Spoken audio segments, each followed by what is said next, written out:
కేసీఆర్ పై మరోసారి ఘాటు విమర్శలు చేశారు సీఎం చంద్రబాబు. వైసీపీలోకి టీడీపీ నేతలు వెళ్లటం వెనుక కేసీఆర్ హస్తం ఉందని ఆరోపించారు. హైదరాబాద్లో ఆస్తులు ఉన్నవారని కేసీఆర్ పిలిపించుకొని జగన్ పార్టీలో చేరేలా ప్రోత్సహిస్తున్నారని మండిపడ్డారు.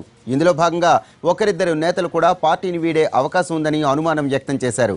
పదవుల మీద ఆశ ఉన్నవారిని టార్గెట్ చేసి కేసీఆర్ జగన్లు మభ్యపెట్టే ప్రయత్నం చేస్తున్నారని మండిపడ్డారు. అలాంటి జగన్ అధికారంలోకి వస్తే పోలవరం పూర్తవుతుందా, అసలు అభివృద్ధి జరుగుతుందా అని ప్రశ్నించారు. నేతలతో జరిగిన టెలికాన్ఫరెన్స్లో ఈ వ్యాఖ్యలు చేశారు చంద్రబాబు.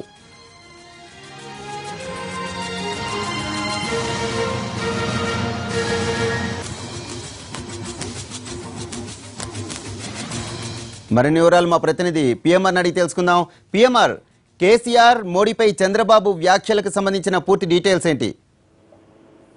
వరప్రసాద్, ఇవాళ కీలకమైన కామెంట్లు టీడీపీ అధినేత చంద్రబాబు నాయుడు నేతలకు దిశానిర్దేశం చేస్తూ ప్రతిరోజు టెలికాన్ఫరెన్స్ చేపట్టే సమయంలో భాగంగా ఇవాళ టెలికాన్ఫరెన్స్ చేపట్టారు. సో దీంట్లో భాగంగానే వాళ్ళ కొన్ని కీలకమైన కామెంట్లు కేసీఆర్ గురించి, జగన్ గురించి, అట్లాగే మోడీ గురించి ఏదైతే ఉన్నాయో వాళ్ళ ముగ్గురికి సంబంధించి కొన్ని కీలకమైన కామెంట్లు చేసిన పరిస్థితి కనిపిస్తుంది. అంటే జాతీయ స్థాయి పరిణామాలని ప్రధానంగా దృష్టిలో పెట్టుకుని నిన్న మమతా బెనర్జీ ఏ అంశాలనైతే మోడీని, అలాగే పుల్వామా ఘటనకు సంబంధించిన ఏ విషయాలనైతే ప్రస్తావించిందో అదే విషయాల్ని టీడీపీ అధినేత చంద్రబాబు నాయుడు కూడా పరోక్షంగా ఆమె పేరు ప్రస్తావిస్తూ, ఆమె చేసిన కామెంట్ల గురించి ప్రస్తావిస్తూ ఆయన కూడా పరోక్షంగా మోడీని ఉద్దేశించి, అలాగే జాతీయ స్థాయిలో జరిగిన పరిణామాలు, గతంలో గుజరాత్ లో జరిగిన అల్లర్లు, వీటన్నిటికి సంబంధించి కొన్ని కామెంట్లు చేయడం అనేది కొంత కీలకమైన డెవలప్మెంట్ గానే చెప్పుకోవచ్చు. ఎందుకంటే జాతీయ స్థాయిలో తెలుగుదేశం పార్టీ, నాన్ బీజేపీ పార్టీలన్నింటినీ ఏకతాటి మీదకి తీసుకొచ్చే క్రమంలో ఈ రకమైన కామెంట్ చేయడం అనేది జాతీయ స్థాయిలో కొంత పొలిటికల్ డెవలప్మెంట్ గానే మనం చూడాల్సి వస్తుంది.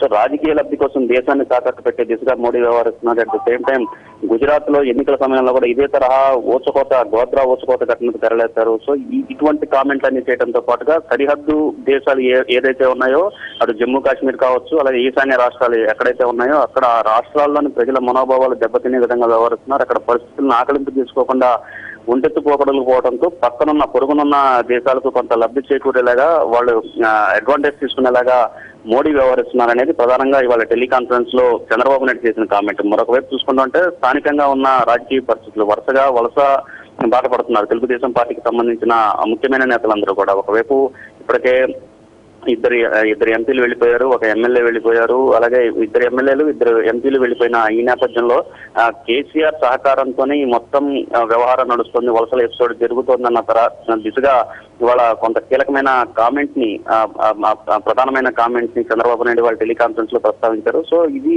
హైదరాబాద్ లో ఉన్న వాళ్ళ ఆస్తుల్ని, ఎవరైతే హైదరాబాద్ లో ఆస్తులు ఉన్న వాళ్ళని పిలిచి వాళ్ళకి నచ్చజెప్పి, లేకపోతే వాళ్ళకి రకరకాల ప్రలోభాలకు గురి చేస్తూ టీడీపీ నుంచి వీడి వైసీపీలోకి చేరేందుకు కేసీఆర్ దగ్గరుండి ఈ వలసలను ప్రోత్సహిస్తున్నారన్న దిశగా కూడా చంద్రబాబు నాయుడు కామెంట్ చేయడంతో పాటుగా, అలాగే ఆ పదవుల కోసం ఎవరైతే ఆశపడుతున్నారో, ప్రస్తుతం ఎంపీలుగా ఉన్న వాళ్ళు కావచ్చు, మంత్రి పదవులు ఆశిస్తున్న వాళ్ళు ఎవరైతే ఉన్నారో వాళ్ళందరికీ కూడా రకరకాల సర్వేలు చూపిస్తూ వచ్చే ఎన్నికల్లో వైసీపీనే ఖచ్చితంగా గెలుస్తుంది, అప్పుడు మీకు సముచిత స్థానం లభిస్తుందనే దిశగా కూడా వాళ్ళల్లో కొంత ప్రలోభాలకు గురి చేయడం ద్వారా కొంత తెలుగుదేశం పార్టీని దెబ్బతీసే దిశగా హైదరాబాద్ కేంద్రంగా, కేసీఆర్ కేంద్రంగా ఈ వ్యవహారం అంతా నడుస్తుంది. జగన్ కి సహకరించే విధంగా కేసీఆర్ వ్యవహరిస్తున్నారు. సో ఇటువంటి పరిస్థితుల్లో రాష్ట్రంలో పోలవరం విషయంలో, ఇతర అభివృద్ధి కార్యక్రమాల విషయంలో ఇవన్నీ అడ్డంకులు ఏర్పడతాయి. జగన్ కనుక అధికారంలోకి వస్తే ఇవన్నీ అడ్డంకులు ఏర్పడతాయన్న దిశగా కేసీఆర్ ఉద్దేశించి, జగన్ ఉద్దేశించి చంద్రబాబు నాయుడు కొన్ని కీలకమైన కామెంట్లు చేయడంతో పాటుగా ఇదే తరహా విధానాన్ని ప్రజల్లోకి తీసుకెళ్లాలన్న దిశగా కూడా చంద్రబాబు దిశానిర్దేశం చేసిన పరిస్థితి కనిపిస్తోంది. ప్రసాద్. రైట్.